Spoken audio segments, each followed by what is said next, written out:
अस्सलाम वालेकुम नाज़रीन, आप यूट्यूब चैनल देख रहे हैं। मैं इमरान खान हूं। इससे पहले कि वीलॉग के अंदर हम शुरू करें, फ्लड से ही शुरू करना पड़ेगा। अलीमा खान साहिबा ने कुछ बातें की हैं, लेकिन पहले मैं ये बता दूं, जिन लोगों ने नहीं सुना वो ये जान लें कि पाकिस्तान में जो सैलाब मुतासरीन हैं उन्हें हम सब की मदद की ज़रूरत है। और मैं क्योंकि पाकिस्तान में मौजूद नहीं हूँ तो हमने यहाँ से काम करने की जो है वो उठानी है, और कुछ NGOs के साथ मिलकर, जो लोग यहाँ बहुत अच्छा काम करते हैं उनके साथ मिलकर हम यहाँ से एक फंड रेजिंग करने जा रहे हैं। और पाकिस्तान में जो हमारी टीमें मौजूद हैं, बहुत बड़ी तादाद में लोग हैं, बड़े बेहतरीन लोग हैं, काबिल भरोसा लोग हैं, बहुत सारी तंजीमें, उनके साथ मिलकर हम सैलाब मुतासरीन की मदद करेंगे। ये हम सब ने मिलकर करना है, हम सब की ये जिम्मेदारी है, हम सब ने अपना अपना हिस्सा डालना है। इसके लिए जो है सबसे पहले हम इकट्ठे हो रहे हैं मैनचेस्टर में, जो माए नवाब रेस्टोरेंट है पुराना वाला, वहाँ पे उसके अपर फ्लोर के ऊपर एक हॉल है। वहाँ पे हमारा पहला प्रोग्राम है जुमे वाले दिन शाम 7 बजे से लेकर 9 बजे तक। हम सब इकट्ठे होंगे, हम सब फंड इकट्ठा करेंगे और वो फंड हम पाकिस्तान में भेजेंगे। जो बड़ी अफसोसनाक पता चली आज ही, हमारी टीम के कुछ लोग पहुंचे और ये डिजिटल मीडिया से खबर आई है। पाकिस्तान का रवायती मीडिया तो आपको पता है सैलाब को कवर ही नहीं कर रहा। तो सियालकोट में बजवात का इलाका है, ये दरियाए तवी के ऊपर जो एक पुल है वो टूट गया है, और वो पुल टूटने के बाद इंडियन बॉर्डर के साथ मौजूद पाकिस्तान के 84 गांव, उनका पाकिस्तान से पिछले 15 दिन से राब्ता मुनक़ता हो चुका है। ये वहां पे जो लोग खड़े थे उन्होंने ये दावा किया, इसके बारे में वीडियो भी बनाई। उस्मान चौधरी साहब वहां पे मौजूद थे, उन्होंने लोगों से बातचीत की है। वो बड़ी मुश्किल में है लोग, उन तक इमदाद पहुंचाने के लिए कश्तियां चाहिए, उन तक इमदाद पहुंचाने के लिए बेड़ियां चाहिए, और कुछ रास्ते जो है वो बहुत दूर है और लगातार बारिश जो है वो होती रहती है और पानी का बहाव बहुत तेज है, तो इसलिए बहुत सारी मुश्किलात है। 2 लाख की आबादी है जो उस तरफ मौजूद है, मकामी लोगों ने जो बताया उसके मुताबिक। तो ये एक अफसोसनाक सूरत है। मैं आपको चनाब और तवी का बता रहा था। दरिया झेलम में अभी फ्लो पाकिस्तान में पानी का बढ़ेगा, क्योंकि भारत की जानिब बहुत शदीद बारिशें जम्मू के इलाके में और अपर एरियाज में हो रही हैं। जबकि मैंने चेक किया हिमाचल के इलाके में और जो भारतीय पंजाब है वहाँ पे भी बारिश आज के दिन भी जारी रहेगी, कल भी बारिश का इम्कान है। तो इस तरह लगातार बारिशें होने की वजह से दरिया रावी में और दरिया सतलुज में पानी का बहाव जारी रहेगा। लेकिन दरिया सतलुज में 3 लाख क्यूसेक का एक रैला अभी इस वक्त चल रहा है और वहाँ पे बारिशें लगातार हो रही हैं, और बहुत बड़े पैमाने पर मजीद पानी दरिया सतलुज में दाखिल होगा। दरिया चनाब ने कितनी तबाही मचाई है, इसके लिए मुझे एक वीडियो भेजी कुछ दोस्तों ने, वो वीडियो देखी मैंने, और उसके बाद कुछ और वीडियोस मैंने सोशल मीडिया पे भी देखी। फिर जो डिफरेंट नुमाइंदे हैं मीडिया के, उनसे मैंने बात की तो उन्होंने बताया कि जी ज़मीनें ना सिर्फ खड़ी फसलें तबाह हो गई हैं बल्कि ज़मीनें भी तबाह हो गई हैं। वो कैसे? जिस जगह पे चावल की फसलें मौजूद थी, और याद रखिएगा चावल की फसल बड़ी ज़रखेज़ ज़मीन पे होती है, गंदम आप बहुत सारी और जगहों पे भी ले लेते हैं, लेकिन चावल की फसल के लिए मखसूस ज़मीन होती है जहाँ पे अच्छा चावल पैदा होता है। तो जहाँ चावल की खड़ी फसलें थी वो सारी की सारी पानी में डूब गई, और 10-10 फुट 15-15 फुट पानी आया, बाद जगहों पे इससे भी ज़्यादा पानी आया। तो जब ये फसलें डूब गई तो उसके बाद पानी उतरने के, कुछ एरिया से पानी उतरा है वो दरिया के अंदर गया। जहाँ पानी उतरा कुछ इलाकों में, वहाँ की फुटेज में देख रहा था कि वहाँ पे ज़मीन पे 2 फुट से लेकर 5 फुट तक रेत इकट्ठी हो गई है। कई जगहों पे जहाँ फसल होती थी वो फसल नजर ही नहीं आ रही, वहां ऐसा लगता है रेत का टीला है, कई मुरब्बे तक, बहुत लंबे लंबे सैकड़ों एकड़ तक जो है वो रेत का, ऐसा लगता है टीला, सिर्फ रेत थी यहाँ पे। और इतनी रेत जमा हो गई है कई इलाकों में, जिस रेत को उठाने में या निकालने में वो मुमकिन ही नहीं है। जरखेज जमीन लोगों की नीचे चली गई है। ना सिर्फ फसलें तबाह हो गई, वहां पे जितने ट्यूबवेल लगाए गए थे वो सारे तबाह हो गए, जितना पानी का बंदोबस्त किया था वो सारे तबाह हो गए, जितने खाले थे वो तबाह हो गए, जो इन्होंने छोटे मोटे स्ट्रक्चर अपनी अद्वियात और खाद्य और बाकी चीजें रखने के लिए बनाए होते हैं वो भी तबाह हो गए, और जहां ये अपनी फसल या जानवरों का चारा वो स्टोर करते हैं वो भी बहकर चले गए।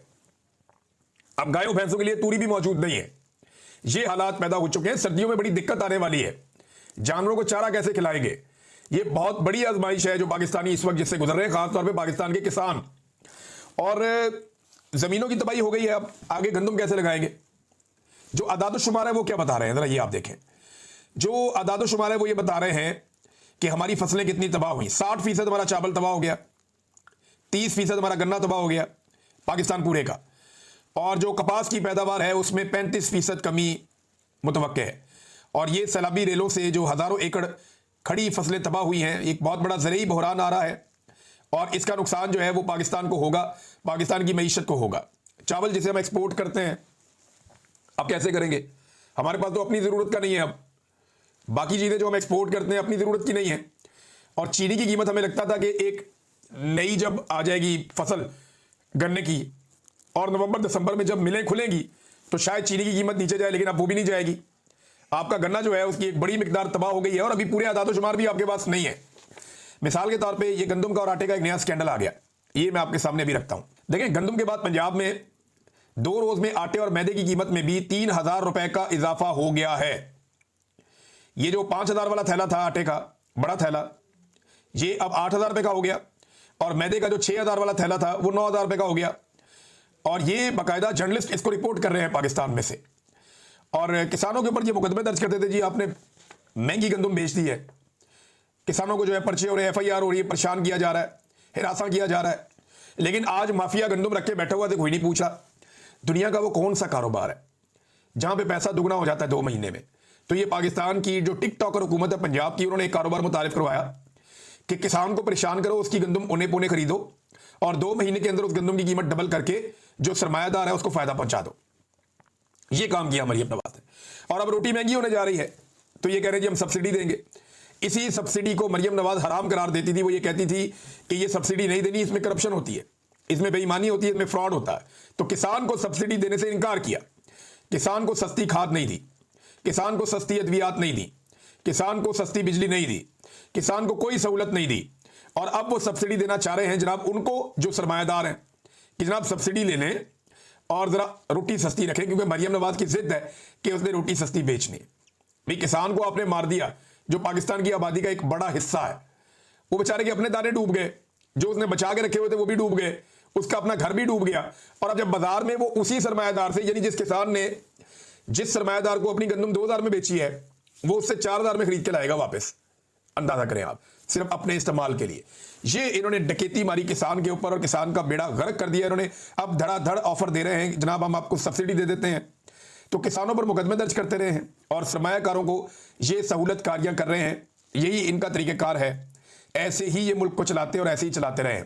और रेस्क्यू का इनका काम कैसा है? कोई रेस्क्यू नहीं कर रही है, ये सिर्फ और सिर्फ अवाम को चूना लगा रहे हैं। ये टिकटॉक्स बना रहे हैं, कभी बच्चों के बीच में जाके बैठ जाते हैं, कभी खवातीन के बीच में जाके बैठ जाती हैं, कभी जाली जो है स्टेज ड्रामे का एक पूरा वो स्टेज बना दिया जाता है। यानी मुतासरीन कहीं से लाए जा रहे हैं, इलाका कोई और है, बल्कि वो मुतासरीन भी नहीं है जिनको लाके बिठाया जाता है। तो गरीबों की गुर्बत का मजाक उड़ाने के लिए ये मेकअप ज़्यादा टिकटॉकर्स वहां पे पहुंचते हैं। इनके चेहरों की तमतमाहट देख के आपको गुस्सा नहीं आता, आपको परेशानी नहीं होती कि यार इनके अंदर दुख ही नहीं है गरीबों का? ये बैठे उनकी गुर्बत का मजाक उड़ा रहे हैं, कोई उन्हें खिलौने दिखा रहा है, कोई उन्हें खाना खिला रहा है, कोई भाई ये सारे काम आपको करने हैं, लेकिन आप टिकटॉक्स बनाने में आपकी तवज्जो ज्यादा। इस वक्त लोग डूब रहे हैं, जो लोग डूब रहे हैं उनके लिए आपने क्या किया? लोग लगातार बता रहे हैं मैं वो विजुअल प्ले नहीं कर सकता, लोग ऐसी गालियां दे रहे हैं और इतने परेशान हैं। 20% लोगों तक भी ये लोग नहीं पहुंच सके। ये चीजें, ये टिकटॉक्स, ये वीडियोबाजी ये तब अच्छी लगती है जब आपने बहुत अच्छा और बड़ा रिलीफ ऑपरेशन किया हो। टके का आपने काम नहीं किया और वीडियो आपको बनानी है। अब ये एक ही चचा है, ये तीसरी दफा रेस्क्यू हो गया, तीसरी मरतबा इसकी वीडियो सामने आ गई। 2 एंगल से पहले इसकी वीडियो सामने आई थी। एक ही नून लीग की एमएनए उसने अपना ही वो चचा ऐसा लगता रखा हुआ है। ये पहले 2 दफा रेस्क्यू हुआ, इसकी वीडियो पहले आई, अब ये तीसरी मरतबा फिर रेस्क्यू हो गया एक और जगह से। ये एक और वीडियो सामने आ गई और हैरान कुन तौर पर इन्हें एक ही खातून नून लीगी जो एमएनए है वही बार बार इनको रेस्क्यू करती हैं। तो ये एमएनए कम से कम एक चीज सिखा रही है कि महदूद वसाइल होना आपके पास, फिर भी आप अच्छी टिकटॉक्स बना सकते हैं। अब सोशल मीडिया के ऊपर जनाब मीम्स बन रहे हैं, लोग इनका मजाक उड़ा रहे हैं, लोग इन पर गुस्सा कर रहे हैं कि आपको अपने ड्रामों की बड़ी हुई है, पाकिस्तान डूब रहा है, पाकिस्तानियों की हालत कहां पे पहुंच गई है। वो एक और मैंने वो देखी, एक सोशल मीडिया पे मैं देख रहा था कि एक नौजवान है, वो अस्पताल में बेड के ऊपर उसको लटा के उसको देख रहे हैं लोग, आके उसकी मदद कर रहे हैं। थोड़ी देर बाद उन्हीं लोगों के साथ वो नौजवान पैदल चलता हुआ चौड़ा होकर बाहर जा रहा है। अंदाजा करें आप, ये नहीं अपना मरीज भी अपने साथ लेकर आते हैं, अस्पताल में लटाते हैं, लटा के उसके साथ जो है वो तस्वीरें बना के तो अपनी प्रमोशन कर लेते हैं, अपने विक्टिम भी साथ लेकर आते हैं। वो गांव के लोग एक वीडियो बना रहे हैं दूर खड़े होकर, एक बंदे को पहले पानी में भेजा जाता है, उसके हाथ में एक ट्यूब पकड़ाई हुई है, सामान पकड़ाया हुआ है, और फिर वो आदमी पानी से निकलता है तो उसको रेस्क्यू किया जाता है। वो गांव के लोग दूर से दिखा रहे हैं कि देखो पहले इसको पानी में घुसा रहे, फिर इसको पानी में से निकाल रहे हैं। ये लाहौर के बाद, साइफन के बाद, वहां पे इमदाद के लिए उन्होंने कहा चारा देंगे हम आपको जानवरों का। वो लोग बेचारे जिनके इलाके फसलें सब डूबी हुई हैं वो पहुंच गए, उनको चारा देने के लिए दिखावे की वीडियोस बनाई, उनकी शक्लें जो हैं वो सारी दुनिया को दिखा दी, उसके बाद उन्हें चारा भी नहीं दिया। वो वहां खड़े होकर बेचारे गालियां दे रहे हैं, बुरा भला कह रहे हैं कि यार खुदा का नाम है हमारी बेइज्जती तो ना करो, तुम बुलाते हो हमें देते भी कुछ नहीं और हमारी बेइज्जती भी करते हो, सारी दुनिया को दिखाते भी हो। ये जिम्मेदार लोग हैं, ये पूरे पाकिस्तान को खिलाते हैं। ये मांगने वाले नहीं है जो आप इनकी तस्वीरें और वीडियो यूं बना रहे हैं, ये मांगने वाले नहीं है, आपके बहन भाई हैं, इनकी इज्जत करें आप। किसी की 80 एकड़ जमीन है, किसी की 100 एकड़ जमीन है, किसी की 500 एकड़ जमीन भी है। बेचारे जमीन पे आए, मुझे खातून ने फोन किया, उन्होंने कहा जी 80 एकड़ जमीन है, और खाने के लिए कुछ नहीं है, ये सूरत हाल पैदा हो गई है और सारा कुछ डूब गया है, रातों रात पानी आया। हम वहां से अपना सामान छोड़ के भागे अपने इलाके से। हुकूमत ने उन्हें खबरदार भी नहीं किया कि अपना सामान ही निकाल लो, हालांकि 1 महीना पहले से लोग खबरदार कर रहे थे, रिपोर्टें मौजूद हैं। तकरीबन 1.5 हफ्ता पहले तो वो जो और बात बप्पी साहब है उन्होंने बताया था कि पानी बहुत बड़ी रेले आने वाले हैं, पानी की तैयारी करें आप, सेनेट में खड़े होकर बताया, फिर भी किसी ने तवज्जो नहीं दी। तो नाज़रीन, ये है पाकिस्तान के अंदर फ्लड की सूरत हाल और उसके लिए जो रिलीफ वर्क हो रहा है उसकी सूरत हाल। अब आ जाए आप एक और चीज़ पे। अलीमा खान, इमरान खान साहब की बहन है, उन्होंने बड़े इंकशाफात किए हैं और वो ये कह रही है कि एस्टेब्लिशमेंट ये साबित करने की कोशिश कर रही है कि इमरान खान को कुछ हो गया है, ताकि कल ये कहना आसान हो कि इमरान खान बीमार थे, खुद ही कुछ हो गया है। इमरान खान पर ये पहले भी गोलियां चला चुके हैं। 2 हफ्ते कबल अहम तरीन जराए का हमसे रब्ता हुआ और कहा गया कि इमरान खान की आइसोलेशन में हालत बहुत ख़राब हो गई है और खुद से बातें करने लग गए हैं। ये भी एजेंसियां ही खबरें दे रही थीं। अब ये बड़ी सीरियस बात है। अलीमा खान, हम देखें ना, उनकी सिचुएशन बड़ी अजीब है, एक बड़ी आजमाइश है उनके ऊपर। एक तरफ वो ये चाहती है कि उनके भाई बीमार ना हो, उन्हें डॉक्टर्स चेक करें और छोटा सा इशू भी है तो वो रिजॉल्व हो। जो इमरान खान के अपने डॉक्टर्स हैं वो इन्हें चेक करें ताकि इमरान खान खुद भी और उनकी फैमिली भी मुतमईन रहे कि इमरान खान साहब जो हैं वो रूबा सेहत है, उनके साथ प्रॉब्लम कोई नहीं है, उनकी जान खतरे में नहीं है। एक तरफ उन्हें ये कहने के लिए भी बार बार कहना पड़ता है कि उनके डॉक्टर को मिलवाएं, उनको चेक करवाएं, उनको आइसोलेट किया जा रहा है, उनकी सेहत के अंदर इश्यूज भी बाद का छोटे मोटे आते हैं, ये बताते भी हैं। लेकिन सेम टाइम में इनका प्रॉब्लम ये भी है कि ये भी नहीं कह सकते कि इमरान खान बीमार हो रहे हैं और वो ये किसी को कहने भी नहीं देते। साथ में ये भी बताते हैं कि इमरान खान डटा हुआ है, वो बीमार नहीं है, उसे कुछ ऐसा नहीं हो रहा जिसकी वजह से कोई ये कहे कि उसकी जान खतरे में है। ये बड़ी आजमाइश है, वो इसके बीच में बैलेंस करती हैं उनकी बहनें। ये बहुत मुश्किल काम है कि एक तरफ उनके लिए डॉक्टर्स और जो मेडिकल की सहूलियात है वो फराहम करवाना और दूसरी जानिब ये तासुर भी कायम रखना कि इमरान खान की जान को कोई खतरा नहीं है, वो मुकम्मल तौर पर सेहतमंद है, ताकि अगर कल को कोई उन्हें कुछ कर दे तो ये ना कह सके कि वो बीमार हो गए थे। और ये बात तो उनकी फैमिली ने भी की हुई है और बाकी लोगों ने भी की हुई है। अब वो ये कहती हैं पिछले दिनों जो एक डॉक्टर्स ने गवर्नमेंट की तरफ से एक पर्ची जारी की थी, एक रिपोर्ट जारी की थी, उसको भी उन्होंने कहा जी कि वो ज्यादती है, वो गलत किया गया इमरान खान साहब के साथ और ये गलत कर रहे हैं। फिर अलीमा खान ने कहा कि 2 हफ्ते कबल आम तरीन जराए से हमारा रब्ता हुआ था, उन्होंने कहा कि आइसोलेशन में इमरान खान साहब की हालत खराब होगी, वो खुद से बातें कर रहे हैं, एजेंसियां ऐसी खबरें दे रही हैं। हम अदालत चले गए और कहा कि जाती मुआलजीन से इमरान खान साहब का इलाज करवाया जाए। उन्होंने कहा कि जब इमरान खान का साइफर वाला केस चल रहा था ना, तो जज बशीर बीमार था, उसने छुट्टी मांगी तो उसे कहा गया कि जब तक तुम इमरान खान को सजा नहीं देते तुम्हें छुट्टी नहीं मिलनी। इद्दत वाले जज की घर में शादी थी बच्चे की, तो उसे कहा गया कि जब तक तुम सजा नहीं सुनाते तुम्हारे बेटे की शादी भी नहीं होने दी जाएगी। मुझे इन जजेस पर भी तरस आता है, अलीमा खान कह रही हैं। फिर आसिम मुनीर साहब के बारे में उन्होंने कहा जी, और इमरान खान साहब के ऊपर होने वाले मजालिम का जिक्र करते हुए उन्होंने कहा कि आसिम मुनीर जुल्म के साथ काम नहीं चलना। अगर आप सोचें कि 5 साल एक्सटेंशन लेकर आप मजीद जुल्म करेंगे तो अब ऐसा काम नहीं चलना। लोगों का मूड देखे, वो जुल्म के खिलाफ खड़े होंगे। लेकिन जो बड़ी खबर है वो ये है कि अलीमा खान कह रही है कि एस्टेब्लिशमेंट क्यों इस शक को साबित करने की कोशिश कर रही है कि इमरान खान बीमार हो गया है, क्योंकि उनको कल कहने में आसानी हो कि इमरान खान को कुछ हो गया है।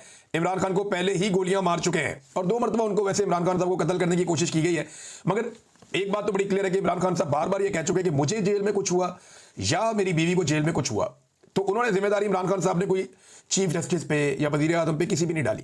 उन्होंने कहा जिम्मेदार होगा आसिम मुनीर। उन्होंने पाकिस्तान के आर्मी चीफ फील्ड मार्शल हाफिज सैयद आसिम मुनीर साहब को नॉमिनेट किया है कि अगर मुझे कभी कुछ भी हुआ तो जिम्मेदार ये होंगे। ये इमरान खान साहब का अपना कहना है। नाज़रीन, एक और खबर है मैं आपके साथ शेयर करता हूँ। एक तो अच्छी खबरें बहुत कम ही आती हैं, लेकिन पाकिस्तान का एक नया रिकॉर्ड है। मोबाइल इंटरनेट दर्जाबंदी में पाकिस्तान, ये जो हमारा रीजन है, इसमें 98वां, पाकिस्तान का 98वां नंबर हो गया। 98th नंबर पाकिस्तान का है। भारत और श्रीलंका और बांग्लादेश भी पाकिस्तान से आ गए। पाकिस्तान में एक फौजी ऑफिसर को बनाया गया इस डिपार्टमेंट का हेड। और अब मोबाइल इंटरनेट की सूरत हाल पाकिस्तान में यह है कि पाकिस्तान भारत से भी पीछे, श्रीलंका से भी पीछे, बांग्लादेश से भी पीछे। बेड़ा गर्क इंटरनेट है पाकिस्तान। दुनिया में आप घूमें, छोटे छोटे मुल्कों में आप जाएं, इतना तेज इंटरनेट चलता है, ऐसी अच्छी स्पीड है उनके पास इंटरनेट की, वो अपने लोगों को फैसिलिटेट करते हैं, कम पैसों में फैसिलिटेट करते हैं। लेकिन जब आप पाकिस्तान में आते हैं तो आपका इंटरनेट ही नहीं चलता, बार बार तात्तुल, बार बार बंद भी हो जाता है। बलूचिस्तान हो गया या कबायली इलाके हो गए, वहां पे तो ये वैसे ही उसको बंद रखते हैं। इंटीरियर सिंध के अंदर कहीं पे सिग्नल आते हैं, कहीं पे नहीं आते। कई ऐसे इलाके हैं जहां पे लोग बात करने के लिए दूसरी जगह पे जाते हैं कि वहां पे सिग्नल आ रहे होंगे। तो पाकिस्तान में इस किस्म की फैसिलिटी दी जा रही है और उसके पैसे पाकिस्तान से भरपूर वसूल किए जा रहे हैं। ये है पाकिस्तान में इंटरनेट की सूरत हाल। नाज़रीन, अब तक के लिए इतना ही। अपना ख्याल रखिएगा, अपने इस चैनल का भी। अल्लाह हाफ़िज़।